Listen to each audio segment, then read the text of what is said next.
welcome back to the Blossom Crochet channel. In this one I'm going to be showing you how to make this really sweet popcorn style garland for your decorations. So it's really simple. Technically you don't even need to be able to really crochet to be able to make this. Technically it's really that simple. It's completely up to you whether you want to add beads or not. It looks just as nice when worked just as these puff stitches. The beads are just an added optional extra.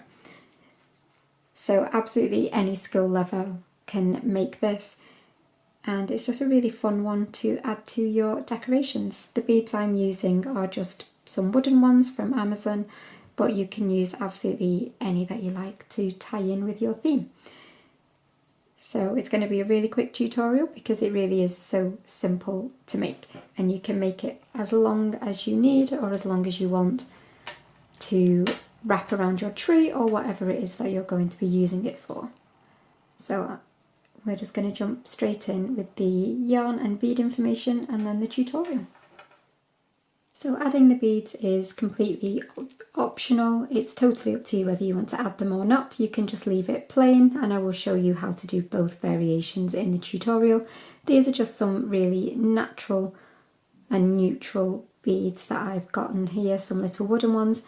But obviously you can use a colour that will blend with your tree, so whether you've got a theme for your tree, or you can use like some lovely gold ones, you can use absolutely anything that you like. I've just got these, like I say, nice neutral and natural wooden painted ones.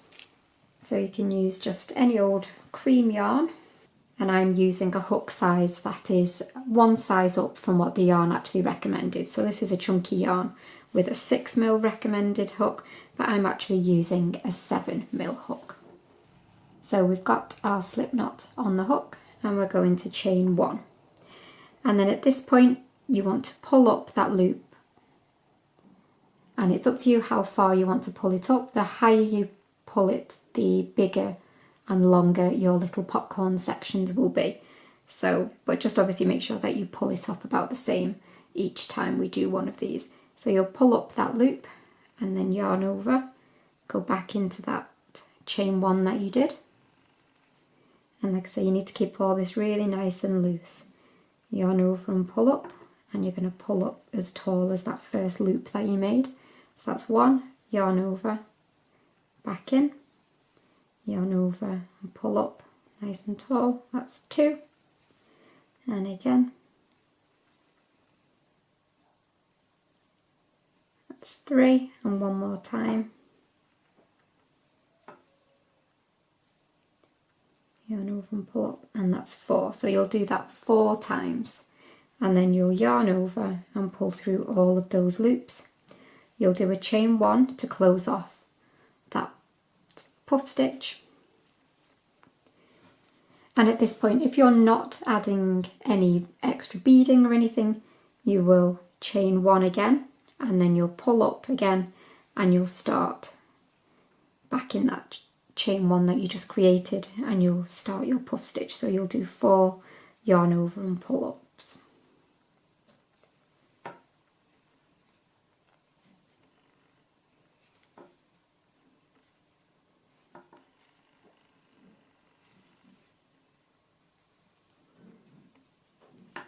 And then again you'll do yarn over and pull through all of those loops, chain 1 to close off the puff stitch, and then again chain 1, pull up tall and do your next puff stitch, and that will start to create your little popcorns.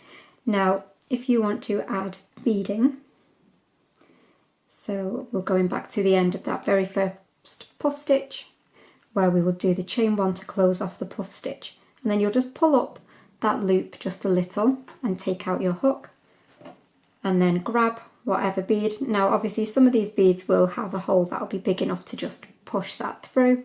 However, if it's not, then just get a small hook, place it through your bead, and then grab that loop and just pull that through the bead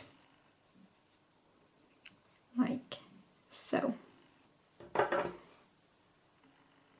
And then you'll pop your hook back through, and then you'll do a chain 1,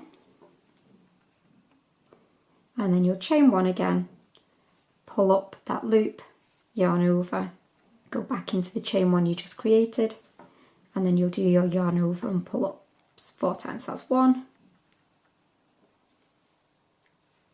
2, 3, and 4, and then again yarn over, pull through them all, chain 1 to close off that puff stitch, and then grab another bead and you'll just pull that through the bead and then pop your normal hook back in, chain 1 to secure the bead, and then chain 1 and pull up your loop, and then again you're ready to start your puff stitch. So your 4 yarn overs and pull ups.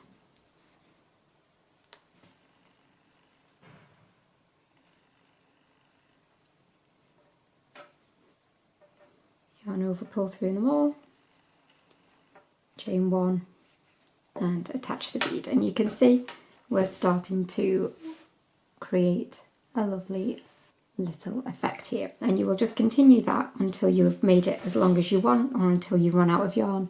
It's totally up to you. And then when it comes to finishing, I would want to finish the same way as we started. So I would complete a puff stitch and then do the chain 1 to close, and then a chain 1 again, snip off and just pull that tail out to close off.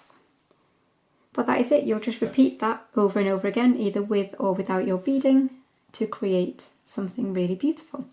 But I really do hope that you've enjoyed this tutorial. If you have, please do remember to give it a thumbs up and let me know in the comments what you think. But I will see you for another tutorial really, really soon. But thank you as always for watching, and bye for now.